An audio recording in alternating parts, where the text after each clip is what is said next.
I still remember the way her voice sliced through the air that night. Since you finally paid it off, the condo is technically a family asset now. We'll be moving in. You can find another place. She said it like she was doing me a favor. My sister-in-law, my brother's wife, smiling with those smug lips that had rehearsed this moment. I didn't argue, I didn't beg. I simply smiled, leaned close, and whispered something only she could hear. Seconds later, she screamed, "No, no, that's not fair!"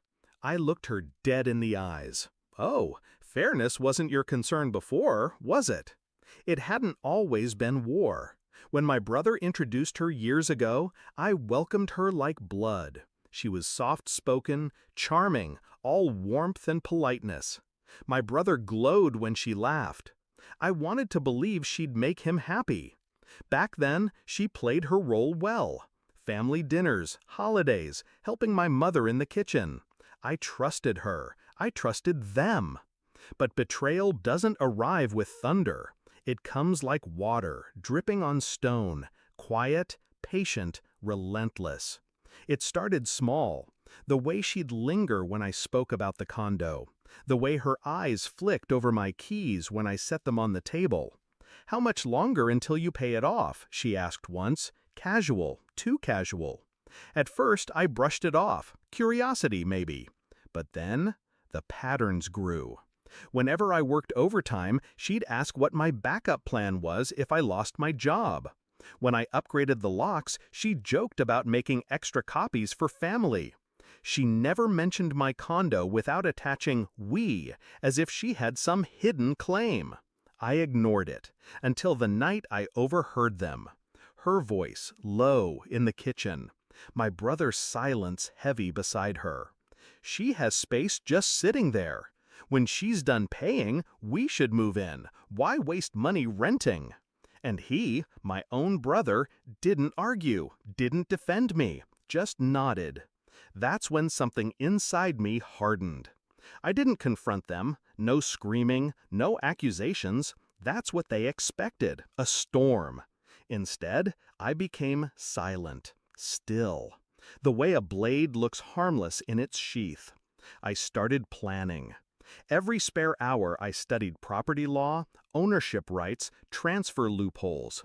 I visited my lawyer, not once but 5 times, each time with sharper questions.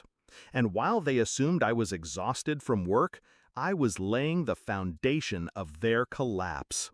The day I made the final payment on my condo, I didn't celebrate. No champagne, no dinner, just a quiet nod to myself as I slid the receipt into a locked drawer. Then I moved to the second phase. I transferred the condo, not into my name anymore, but into a private trust under my control. Legally airtight. Invisible to anyone nosing around. To the world, it looked like I still owned it, but in truth, it was untouchable. And then I waited. The night came just as I expected. She arrived with that self-satisfied smirk, my brother trailing behind like a shadow. "You've worked so hard," she said sweetly, "but now it's time this space serves all of us.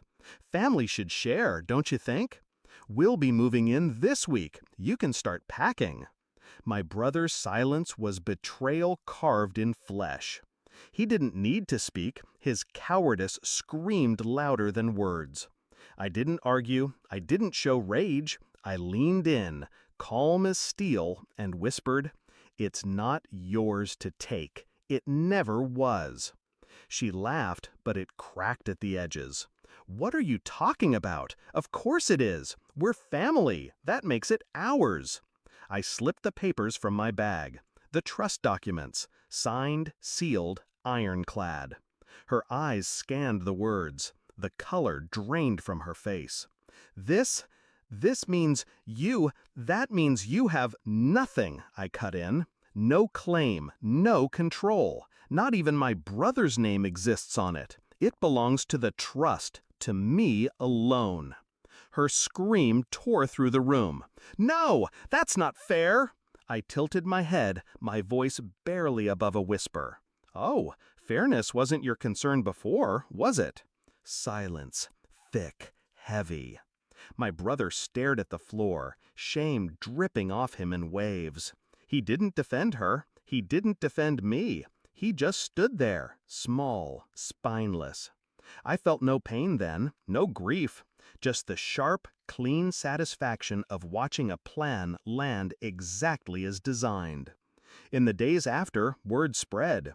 Family whispered, neighbors speculated. She painted me as cold, ruthless.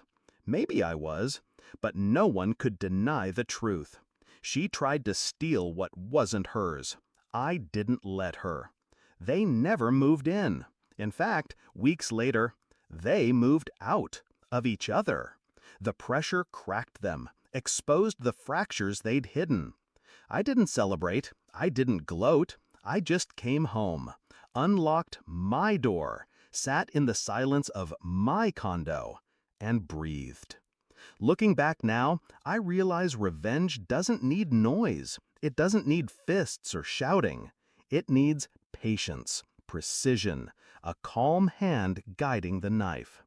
They thought I was naive. They thought love and family made me blind.